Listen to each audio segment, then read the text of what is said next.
Hello students, welcome to the course on network theory. In the previous video, we have seen some of the basic concepts like passive circuit elements, okay?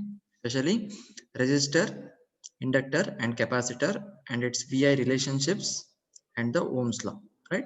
So in today's session, we will be discussing Kirchhoff's laws, okay?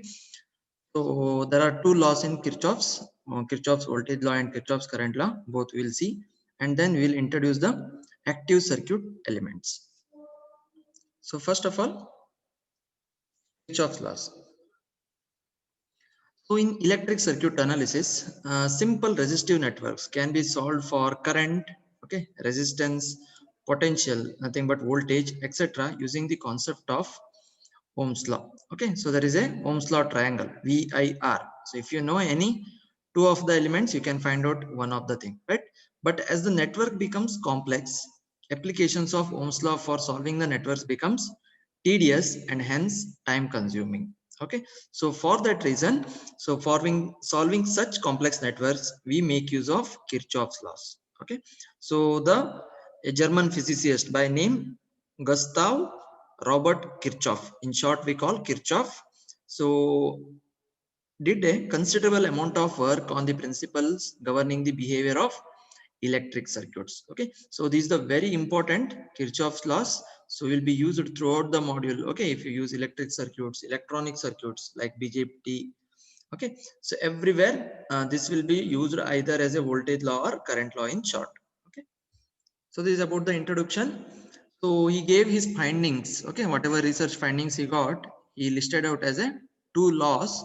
So one is called as Kirchhoff's current law, in short we call KCL, Kirchhoff's voltage law, in short we call KVL. Okay, so these are the two laws. Understanding these two laws is a very essential one. Okay, the two laws given by Kirchhoff form the fundamental principles used in writing circuit equations. Okay, so if you given any electric circuit, if you have to write a node equations or a mesh equations, so these laws are essential. These laws relate to the topology. Okay, the way the circuit elements are connected is called as topology of the circuit. Okay, so these law relates to that topology, and the laws do not depend on the nature of the elements of the circuits. Okay, so whatever may be the nature of the elements, the law may not change. Okay, so this is about the Kirchhoff's laws. So we'll see first Kirchhoff's current law. So what is its statement? Okay, mathematical expression and graphical representation. Okay, Kirchhoff's current law states that the algebraic sum of currents meeting at a junction in a circuit is zero. Okay, so normally in a circuit, okay, so you will be forming a junction, right? Okay, so in this network now, so these are represented as elements. Okay, not shown which element here, just a element we have shown. So there are four elements are there, and with respect to each element there is a current. So here I1, I2, I3, and here I4. So all are entering this junction. Okay, so the junction, so algebraic sum of current meeting at this junction in a circuit is zero. Okay, for example, if there are k number of branches meeting at a junction, then j equal to 1 to k, ij is equal to 0, summation of. So in this case it is I1 plus I2 plus I3 plus I4 is equal to 0. Okay, so in case one of the current direction is reverse, so then we will treat it as opposite one as minus. Okay, so then it will be I1 plus I2 plus I3 minus I4 is equal to 0. Okay, so this is algebraic sum of the currents meeting at a junction. Okay, so this can be stated in another way. The sum of currents flowing from a junction is equal to the sum of currents flowing towards it. Okay, so same previous example. Okay, so if you have two currents entering the node, okay, at a point, and there are two currents leaving out of this junction. Okay, so then, so this can be defined as the current entering the junction is equal to the current leaving the junction. Okay, so that is what another way this KCL can be stated. So this law is just a restatement of principle of conservation of charge. Okay, so in physics you have studied about this conservation of charge energy. So this is similar to that. Okay, conservation of charge. Okay, so this is just a revision. Okay, not in detail I am discussing. Okay, so this how we apply that in the problem, so we'll be using it. Okay, so next we'll see Kirchhoff's voltage law. So same way, it states that at any instant, the algebraic sum of voltages around a closed loop in a circuit is zero. Okay. So for a closed loop having k elements, j equal to 1 to k, Vj is equal to 0. Okay. So Kirchhoff's current law states about current entering the junction. So voltage states about the algebraic sum of voltages around a closed loop in a circuit is 0. Okay, so normally voltage is represented as by Ohm's law I into R. Okay, so the branch current with respect to element in that branch, so we'll be writing it. Okay, so just if we see the pictorial representation, so here we have a closed circuit. Okay, we have four elements connected as a electric circuit, and each has voltages v1 v2 v3 v4, and we have given random notation. Okay, plus minus plus minus plus minus plus minus. Okay, so if we write the Kirchhoff's voltage law, if we apply the Kirchhoff's voltage law to this circuit, so here you can start from anywhere, you can start from here anywhere. Okay, so here this plus to minus is called as voltage drop, and this minus to plus we call it as voltage rise. Okay, so voltage rise and voltage drop in the case of Kirchhoff's current law, current entering and leaving, here voltage drop and voltage rise. Anyhow you can write, if you are writing voltage drop as plus, voltage rise as minus, or if you are writing voltage rise as plus, voltage drop as minus. Okay, so here we have written the equation here. Now plus minus, this is a voltage drop v2, so we have written plus v2. Okay, similarly if we go in this direction, okay, clockwise direction, next we have v3 element, again plus minus, it is a voltage drop. Voltage drop we have represented as plus, so that's why it is plus v3. Then moving towards clockwise, we have v4, again plus minus is there, so voltage drop, so that's why it is v4. Okay, and then next element we have v1, so now notation is minus plus is there, so it indicates voltage rise, so it should be minus v1 you have to write. Okay, so this is the algebraic equation. Okay, algebraic equation of voltages, which is equal to 0. This can be written in another manner also. Okay, so if you are writing like minus v2, voltage drop as minus, so then minus v2 minus v3, then minus v4, then voltage rise as plus, if you write plus v1 is equal to 0. So there is no change in the equation here, both will give you the same answer.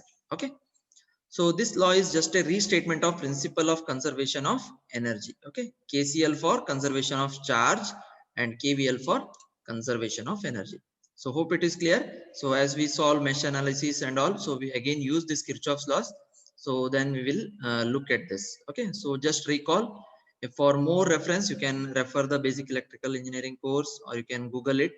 So you will get more information. Okay, so this is about the Kirchhoff's laws. So next we will consider the second set of electric circuit elements called as active circuit elements. Okay, so they are nothing but the energy sources. An active two-terminal element that supplies energy to a circuit is a source of energy. Okay, so in the very beginning, yesterday only we have told. So circuit does not possess energy of their own is called as passive elements, and circuit which for circuit which supplies energy, such elements we call it as active elements. Okay, an electric circuit must have one or more energy sources.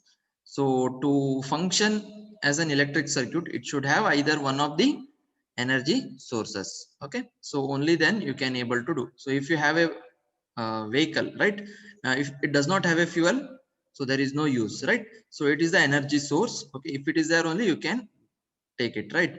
The same way if the mobile is there, so there is no charge in that, you could not use it. Okay, so that is the energy source, okay, which is required. So from different viewpoints, energy sources can be classified accordingly. Okay, so there are different classification are there. So first classification, it either we are using voltage source. If we are using source as current, current source. Okay, voltage source and current source, first classification. In that voltage source, current source, again we classify it as ideal voltage source or ideal current source, or practical voltage source or practical current source. And third classification, we have DC source and AC source. Again, DC voltage source or DC current source, or AC voltage source or AC current source. And final classification, we have independent source and dependent source. Okay, independent voltage source or independent current source, or dependent voltage source or dependent current source. So very first it comes voltage source and current source here, and then the classification. So let us first see what an ideal voltage source and an ideal current source mean. Okay, so in this video we'll see what is ideal voltage source and ideal current source and its characteristics. Okay, the remaining classification we will see in the next video. Okay, so first, voltage source, ideal voltage source. Okay, an ideal voltage source is a circuit element that maintains a prescribed voltage across the terminals regardless of the current flowing through those terminals. Okay, yesterday basic element we shown the picture, right? So it is having a black box representation. It has two terminals. Okay, and there is a current entering that, and passive sign convention we call it as plus minus, right? So now this is a voltage source, ideal voltage source, which is a constant here. Okay, which is constant here of 3 volt. V equal to V naught, that means constant of 3 volt. So how we describe this as potential difference between A and B is equal to 3 volt. Potential difference between A and B is equal to 3 volt. Or so this side plus is there, A side plus is there, B side minus is there. So A is higher than B by 3 volt. Okay, A is higher than B by 3 volt. Another way we can say is B is lower than A by minus 3 volt. Okay, so like that also you can represent. So another example I have here. Okay, AB V equal to V naught minus 2 volt I have. Okay, so this is plus minus notation is there, but value is minus 2 volt. So then we'll say A is higher than B. Okay, because A is plus is there, B is minus, so A is higher than B by minus 2 volt as it is. Or you can say A is lower than B by 2 volt. So minus sign gone to lower explanation. Okay, so this is what ideal voltage source is about. Okay, so it is a circuit element that maintains a prescribed voltage. Okay, so 3 volt or to minus 2 volt, whatever voltage, it will keep it regardless of the current flowing through the terminals, so it will not affect. So it is ideal voltage source. Okay, so if we see its characteristics drawn as a graph, it looks like this. Okay, so in the x-axis we are drawing the voltage, and in the x-axis we have the current I, and this is the origin, right?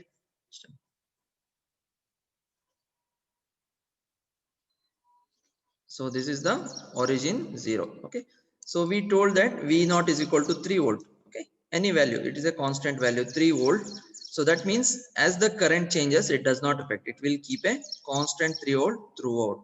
Okay, so this is a characteristics of a ideal voltage source. Okay, so just you can remember this. Okay, so voltage is constant whereas current is varying, right? So current is any value, it does not affect the voltage. Okay, that is how we represent.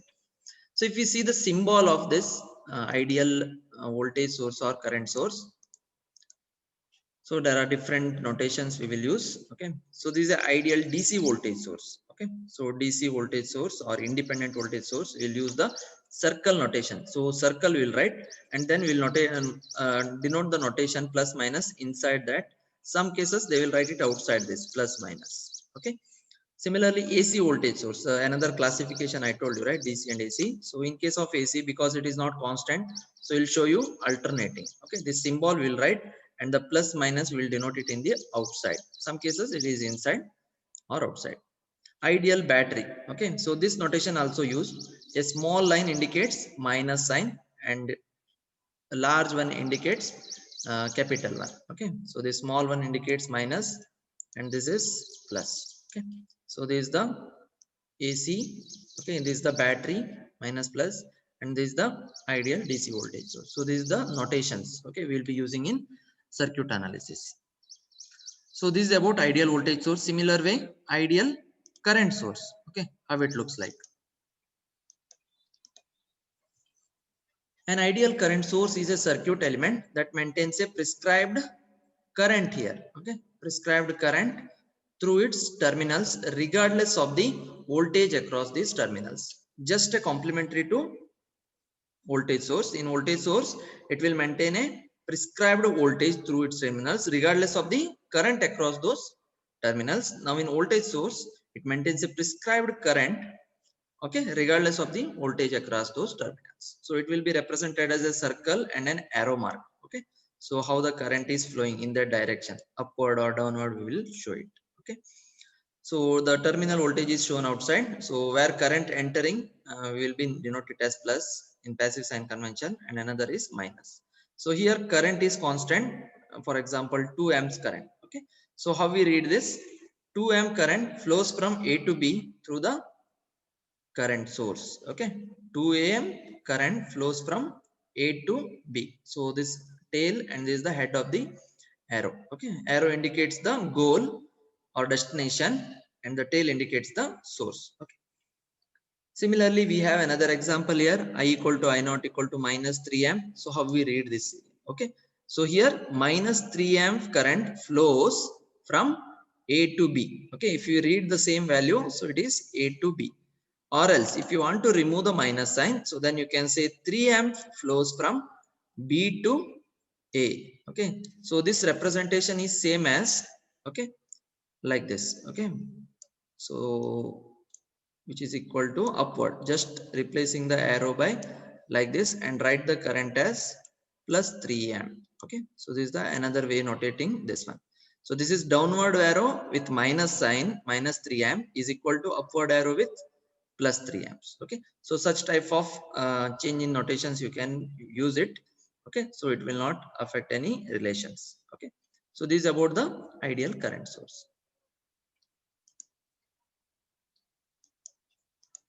Next, characteristics ideal current. Okay, so in ideal voltage source we have shown it in the voltage axis, right? So voltage is constant. Similar way, in the current source it will be shown on y axis or current axis.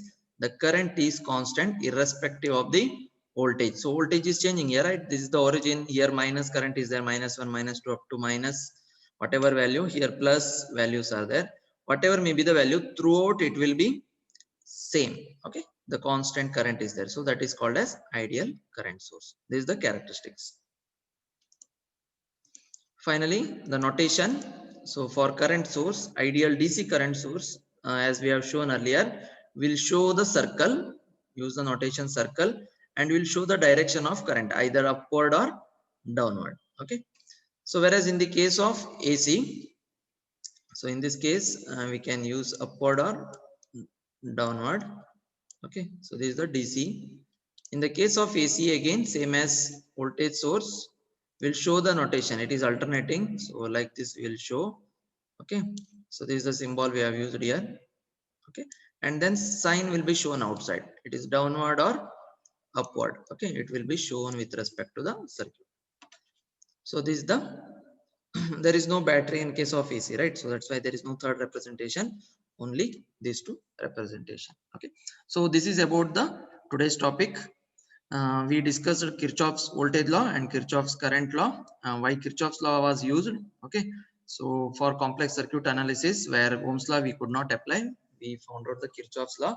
Voltage law is summation of voltage, algebraic sum of the voltage equal to 0. Kirchhoff's current law is algebraic sum of current at the junction is equal to 0. And then we have discussed ideal voltage source and ideal current source. Okay, in the next class we will see more classification of these sources like practical voltage source and current source, AC and DC source, and then dependent voltage sources and current sources. Okay, thank you, see you in the next video.